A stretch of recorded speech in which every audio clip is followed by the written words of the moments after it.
terkasih, tahun 2018 ketika pertama kali saya sampai di Hong Kong, saya diajak makan. Lalu biasanya orang-orang Chinese mereka makan dengan menggunakan chopstick. Lalu saya harus belajar menggunakan chopstick karena belum bisa saya menggunakan 5 chopstick. Tangan saya 5 jari. Lalu mereka berkomentar, "Romo, tidak bersih. Pakai ini supaya bersih." Kalau saya mengatakan tidak, kami di Indonesia, chopstick kami ini 5 jari. Jadi kami sudah terbiasa. Saudara-saudari terkasih, dalam setiap tempat dimanapun kita berada, pasti kita memiliki tradisi atau budaya-budaya yang menjadi ciri khas dari tempat itu. Kebanyakan orang Chinese menggunakan chopstick. Itu menjadi budaya mereka. Kita sebagai orang Indonesia mungkin jarang. Atau budaya-budaya Eropa lengkap, garpu dengan sendok. Saya ingat juga waktu belajar bahasa Inggris di Sydney, duduk makan di sendok yang mana, yang ada hanya garpu sama pisau. Makan pagi, makan siang, malam, itu saja. Saya bilang, ini mau minum sup pakai apa? Garpu. Tapi itulah budaya.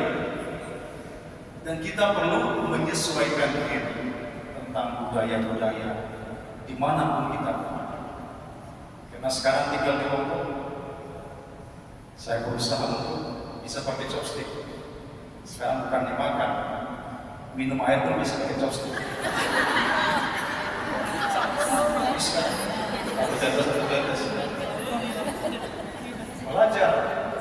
belajar supaya bisa masuk ke dalam budaya itu. Saudara-saudari terkasih, persoalan yang sama juga muncul dalam bacaan Injil pada hari ini. Ketika para murid makan dengan tangan yang belum dibasuh. Lalu kemudian orang-orang Farisi mengatakan, itu tidak benar karena kamu tidak mengikuti adat istiadat nenek moyang kita. Mendengar perkataan ini, Yesus bukannya menegur para murid, tetapi kemudian menjadikan kesempatan ini untuk mengingatkan orang-orang Farisi bahwa yang harusnya kamu lebih perhatikan ialah perintah-perintah Allah, bukan hanya adat istiadat. Sangat menarik kalau kita baca dalam bacaan Injil pada hari ini. Sebenarnya mencuci tangan sebelum makan itu hal yang wajar. Kenapa? Karena memastikan bahwa semuanya bersih, sehingga kita makan juga tidak menjadi penyakit. Itu hal yang wajar. Tetapi yang keliru ialah mereka menggunakan hal ini untuk mencari kesalahan-kesalahan orang. Dan dengan hal ini mereka bisa membenarkan diri mereka dan juga menyalahkan orang-orang yang ada di sekitar mereka. Itulah problem. Maka Yesus mengatakan kepada mereka, tepatlah apa yang dikatakan Nabi Yesaya tentang kamu. Bangsa ini memuliakan aku dengan bibirnya, tetapi hatinya jauh dariku. Di luar sepertinya mereka menjaga, melindungi adat istiadat leluhur, melindungi juga apa yang diperintahkan oleh Tuhan, tetapi dalam hati bukan untuk melindungi, tetapi untuk melihat kesalahan-kesalahan orang lain. Inilah problemnya. Itulah sebabnya dalam bacaan kedua Santo Yakobus mengatakan apa? Jadilah pelaksana, bukan hanya pendengar. Jadilah pelaksana, bukan hanya pendengar. Sebenarnya ini juga pesan yang sangat jelas bagi kita semua. Setiap minggu kita datang ke misa, kita sudah banyak kali mendengar sabda Tuhan, mendengar Romo berkhotbah. Mungkin tidak cukup, bisa mungkin dengan YouTube atau dengan sosial media, mendengar banyak khotbah-khotbah yang menarik, mendengar banyak juga pesan-pesan spiritual yang menarik, tetapi seringkali kita hanya menjadi pendengar belaka. Setelah misa ini, atau setiap kali selesai kita merayakan perayaan Ekaristi, kita diminta untuk menjadi pelaksana. Buatlah apa yang kamu dengar. Itu intinya. Bukan setelah misa selesai. Kadang-kadang juga bukan jadi pendengar, bahkan jadi pelupa. Setelah misa tidak tahu lagi bagaimana melaksanakan. Ingat saja tidak. Tuhan meminta kita jadilah pelaksana, bukan hanya pendengar. Poin yang lain juga yang bisa kita temukan dalam bacaan pertama berkaitan dengan perintah Tuhan itu, sebagaimana yang Musa tegaskan kepada bangsa Israel, jangan pernah menambahkan atau mengurangi apa yang diperintahkan Tuhan. Itulah sebabnya mengapa mereka lebih mengagungkan adat istiadat, karena mereka merasa inilah bagian dari perintah Tuhan. Maka Yesus menegur mereka. Dengan kata lain, mereka menambahkan banyak hal-hal yang kiranya tidak terlalu penting dan mengabaikan hal yang penting, yaitu perintah Tuhan itu sendiri.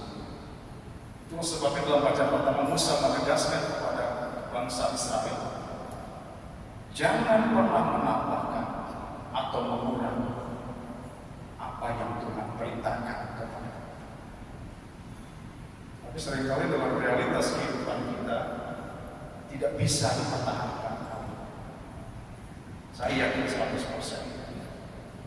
Karena apa? Contoh kecil saja. Kalau si A memberi pesan kepada si B satu kalimat, ujungnya sampai di Z sudah jadi satu buku.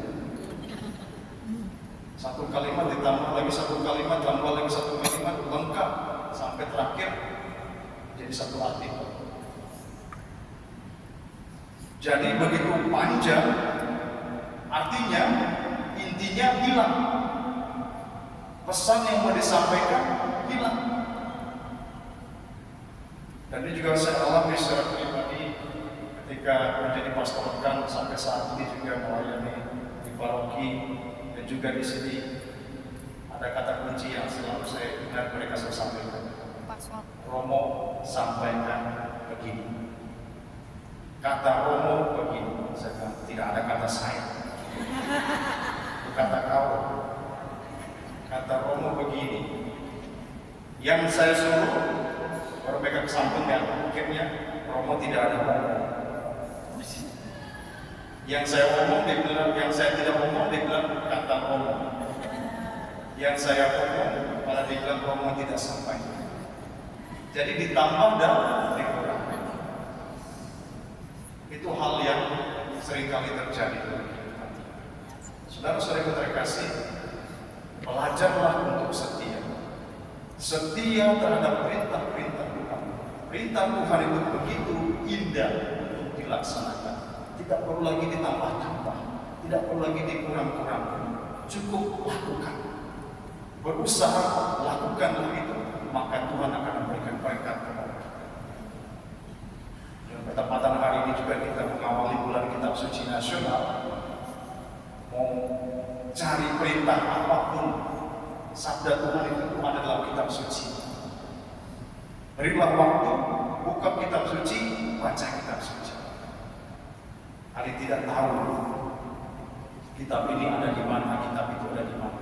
Jangan sampai nanti bilang Injil ada di Perjanjian Lama, tutup di gereja sudah. Kitab Suci tidak tahu itu bahaya besar. Tadi seperti saya katakan, Saudara Hieronymus mengatakan orang yang tidak kenal Kitab Suci dia tidak kenal.